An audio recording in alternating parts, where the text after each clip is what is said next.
Okay now I am starting. Okay episode 11 की शुरुआत में हम बच्चों को सफाई करते हुए देखते हैं। जियांग भी एक साइड पर बैठकर उन्हें देख रहा होता है। तभी हम वीली और लिन को एक साथ देखते हैं। लिन फोन पर बात कर रहा होता है कि वीली उसे अकेला छोड़कर झूमते झूमते जाने लगती है। उसे एक बच्चा उसे देखकर बहुत ही ज्यादा शॉक। जब वीली उससे पूछती है कि क्या तुम्हें जियांग का पता मालूम है, तो वह हाँ में सर हिलाती। फिर हम क्लास की सफाई का सीन देखते हैं, जहाँ पर एक आदमी बच्चों के लिए कुछ खाने का लेकर आ रहा होता है। बच्चे उसे देखकर बहुत ही ज्यादा खुश हो जाते हैं, लेकिन जियांग कहता है कि ये सब तो मैंने नहीं खवाया। तभी वहाँ पर वीली की एंट्री होती है, जो कि कहती है कि ये सारा सामान मैंने ऑर्डर किया है। जियांग उसे देखकर बहुत ही ज्यादा गुस्सा होता है, उसकी बेइज्जती करने लगता है कि मैंने तुम्हें मना करा था। लेकिन वीली उसे कहती है कि मेरी बेइज्जती तो ना करो, क्योंकि मैं भी एक स्टार हूँ। इतने लोगों के सामने तुम मेरी बेइज्जती कर रहे हो। बच्चे तो उसे देखकर बहुत ही ज्यादा खुश होते हैं। फिर जियांग बच्चों को खाना लेकर वहाँ से जाने के लिए कहता है। बच्चे सारा खाना उठाकर वहाँ से चले जाते हैं। जियांग और वीली भी एक साथ बाहर निकलते हैं। तभी उन्हें एक बच्ची देखती है, जो कि उन्हें देखकर बहुत ही ज्यादा खुश हो रही होती है। फिर उनके पास लिन आता है, जो कि वीली को ढूंढते हुए वहाँ पर आया होता है। आते ही जियांग को बताता है कि सीईओ ने पियानो के लिए मंजूरी दे दी है, अब हमें पियानो मिल जाएगा। ये बात सुनकर जियांग बहुत ही ज्यादा खुश होता है। लिन वीली को अपने साथ लेकर चला जाता है और जियांग भी क्लास की सफाई देकर वहाँ से निकल जाता है। दूसरी तरफ हम क्लास का सीन देखते हैं, जहाँ पर बच्चे क्लास में जा रहे होते हैं, लेकिन वहाँ पर ज़ूकी खड़ी होती है, जो कि उन्हें बहुत ही ज्यादा गुस्से से देख रही होती है, जिसे देखकर बच्चे बहुत ही ज्यादा डर तो जाते हैं। लेकिन फिर एक एक कर क्लास में अपना खाने का सामान छुपाकर एंट्री लेते हैं। यूकी वहाँ से जाकर जियांग के पीछे भागने लगती है, जो कि उसे रुकने के लिए कहती है, लेकिन जियांग नहीं रुकता। फिर थककर वह एक जगह बैठ जाते हैं। तब यूकी उसे कहती है कि तुमने बच्चों को मिल्क टी क्यों दी, मेरे लिए बहुत ही ज्यादा प्रॉब्लम खड़ी करते हो। उस पर जियांग कहता है कि इसमें प्रॉब्लम क्या है, मैंने तो सिर्फ बच्चों से एक सफाई ही करवाई है। लेकिन इस बात से यूकी बहुत ही ज्यादा गुस्सा हो जाती है और जियांग के मारने के लिए बढ़ती है। जियांग वहाँ से उससे डर कर भाग जाता है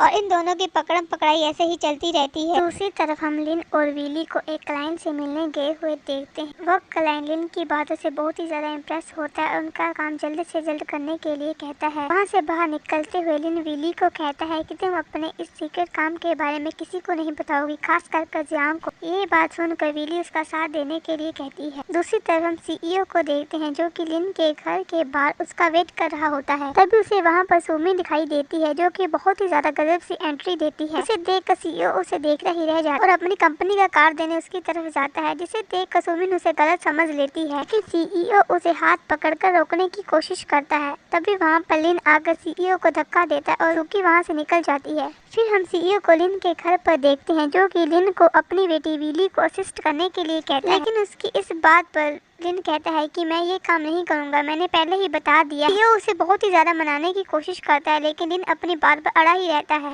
और फिर सीईओ को वहाँ से जाना ही पड़ता है। लिन अपनी बिल्ली के साथ खेलने लगता है। तभी उसे कुछ आवाज आती है और हम देखते हैं कि छुप कर उसकी ये सारी बातें सुन रही होती है। आवाज सुनकर लिन जब वहाँ जाता है तो सुमिन उसे अचानक ही अपने आगे देखकर बहुत ही ज्यादा शॉक होती है और लिन की किसी भी बात को ना सुनकर वहाँ से चली जाती है। फिर हम जियांग को कहीं से आते हुए देखते हैं। उसे आते ही ज़ूकी रोक लेती है और उसे पूछने लगती है कि क्या तुमने कल की क्लास की रिपोर्ट बनाई। तो जियांग कहता है कि कल की क्लास की रिपोर्ट बनाने की क्या जरूरत है, वो कोई चाइनीज क्लास नहीं है बल्कि म्यूजिक की क्लास है, जो कि मैं खुद से ही तभी ही पढ़ा सकता हूँ। लेकिन ज़ूकी उसे फिर भी डरा कर रिपोर्ट बनाने के लिए बिठा ही लेती है और जियांग को भी बेचारे को डरते डरते बैठना ही पड़ता है। फिर जियांग ज़ूकी को बहुत ही क्यूट से तरीके से देखता है। बेचारे जियांग को सारी रात बैठकर रिपोर्ट बनानी ही पड़ती है। फिर हम सुबह को म्यूजिक क्लास का सीन देखते हैं, जहाँ पर जियांग सभी बच्चों से उनका टैलेंट देख रहा होता है। बच्चे भी बारी बारी आकर अपना टैलेंट दिखाते हैं। क्या गजब का टैलेंट होता है बच्चों में। कोई ड्रम बजाता है, कोई सिंगिंग करता है, कोई रैपिंग करता है, कोई अजीब अजीब से इंस्ट्रूमेंट बजाता है। फिर जब एक लड़की जैजी की बारी आती है तो वह कहती है कि मैं सिंगिंग करूंगी, जिससे सुन के सारे ही दोस्त खड़े हो जाते हैं और कहते हैं कि मैं सिंगिंग करूंगा, मैं करूंगा। और उन्हें देखकर बेचारी जैजी भी कहती है कि सर पहले इन्हें ही मौका दे दो, मैं बाद में देख लूंगी। अब हिजिन की बारी आती है, जो कि पियानो प्ले कर रहा है। इतना अच्छा पियानो प्ले करता है कि क्या कहें। पियानो खत्म होते ही सारे बच्चे क्लैपिंग करते हैं और वहाँ पर ज़ूकी एक बच्चे को लेकर आती है। इसका वह इंट्रोडक्शन पूरी क्लास से करवाती है। उसका नाम की बताती है। की को देखकर जिन बहुत ही ज्यादा गुस्से में आ जाता है, पता नहीं क्यों।